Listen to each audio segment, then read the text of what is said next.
All right.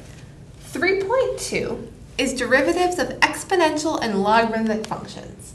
In 3.1, we looked at the derivatives of our most basic functions, such as constants and lines and x raised to some power. So now we're going to take it a step further and look at our more complicated functions, exponential and logarithmic functions. Now, when we looked at the derivative of a line, we looked at the slope at every point, and then we talked about what the graph of the derivative would look like, and from there we were able to figure out the basic formulas. If we were to try to do the same thing here, it's a little more complicated. However, the theory behind why the derivative is what it is based on the same idea. We won't go into the limits or the proofs of why these are true, but just for an example, if we start with 4 to the x, okay, which is an exponential function. Again, the exponents are variable. It's up here. And we were to draw in the tangent line at every point and then draw the derivative graph, it turns out that it's going to look very, very similar as our 4 to the x graph. Okay? It just so happens that it's the function 1.386 times 4 to the x. Okay? That's what the derivative is. Well, what does that mean? They both have this 4 to the x there, but there's a multiplier in front. That means that these two functions are proportional. So the derivative is going to be very closely related to the original function. Well, if you were to do this with 3 to the x and 2 to the x and 9 to the x and all our other exponential functions, you'll find that it turns out that if you have a function of the form a to the x, okay, so we're dealing with an exponential function, that the derivative of that function will be the same thing back, that a to the x, and this multiplier out front is going to change based on what your a is. And it turns out, very fortunately for us, that that constant is the natural log of whatever this base is. So here, this 1.386, that's the natural log of 4, okay? And that's going to be true for all exponential functions.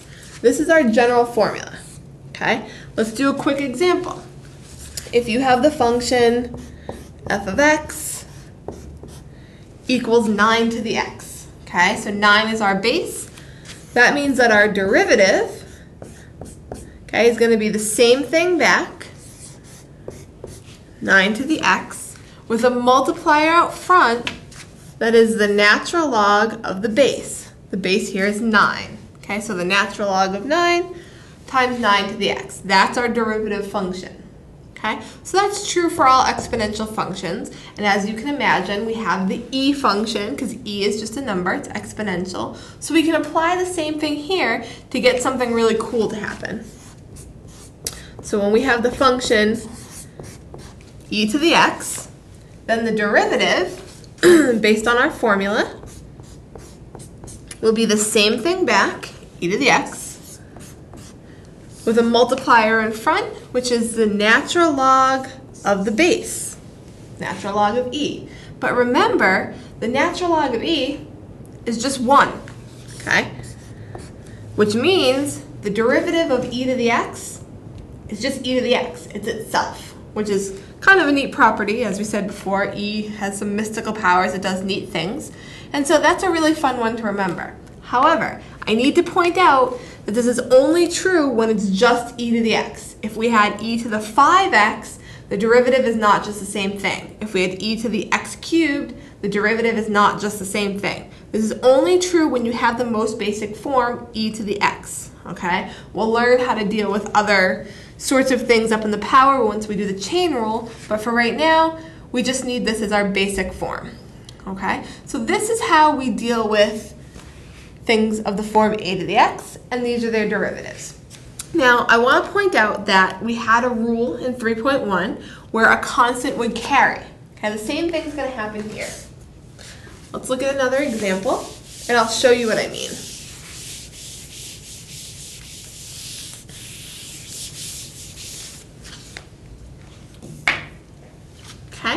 So if we have the function f of x equals 5 times 12 to the x, okay? So our function itself that has the variable is 12 to the x. 5 here is our constant, okay? The constant is just a multiplier that multiplies the part that has the variable in it. So when we take the derivative, okay, the constant carries. So what that means is the 5 comes down because it's multiplied times, now we can take the derivative of the part that has the variable in it. Okay, now the derivative of 12 to the x is the same thing back, 12 to the x, with a multiplier out front, which is the natural log of the base, natural log of 12. Okay, so our derivative here is 5 times the natural log of 12 times 12 to the x. It looks more complicated than it is. As long as you're very careful with the part that actually has the variable in it, your constants always carry when they're multiplied, okay?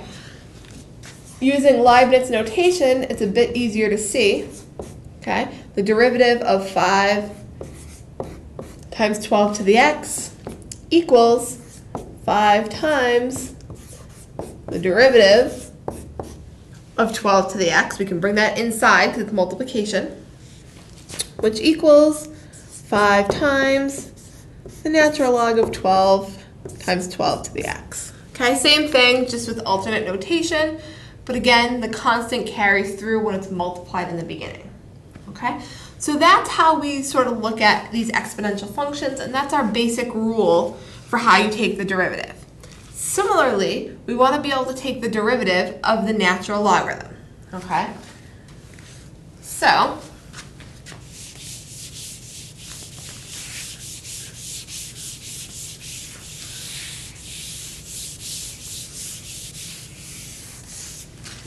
again, the best way to get your actual derivatives is to draw out tangent lines, draw the corresponding derivative function, and then figure out what that function is. Like I said before, it's a lot harder with these types of functions, so we won't do it exactly, but as just a reminder of what the logarithmic function looks like, okay, it comes up through 1. There's our natural log of x, okay? If we were to draw in the tangent line at every single point, okay, and plot those slopes just like we were doing before, okay, and we were to graph them all, the graph would look like this. Okay, it would come down, they start off really steep, they come down towards 0, and we want to figure out what this function is because we know that this derivative function will be the derivative of the natural log of x. Well, as it turns out, if you start with the natural log of x, then the derivative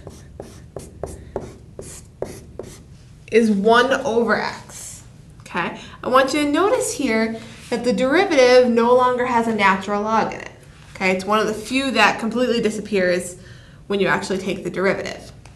So now, okay, if we start with something that has a natural log of x in it, we know the derivative is 1 over x. But just like with e functions, if there's anything more complicated than x inside the argument, then this does not hold. We have to use something called the chain rule, which we'll be learning in the next section. So if you have x squared, natural log of 10x, anything like this, you can't simply use this rule. It's more complicated than that. However, if you have a constant out front, the constant carries just like before. So let's look at a quick example of that.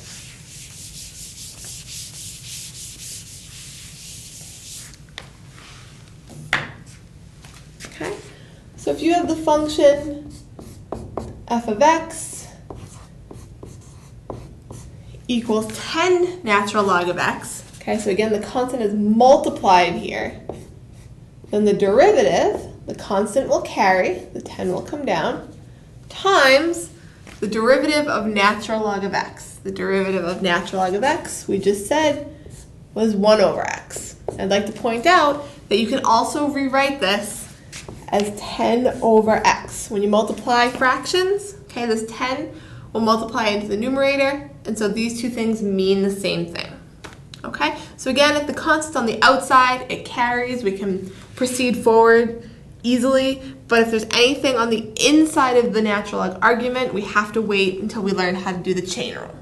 Okay, so we'll look at some more examples of these, and hopefully we'll be able to pair that with the things we learned in 3.1 and add it to our list of derivatives we know how to take.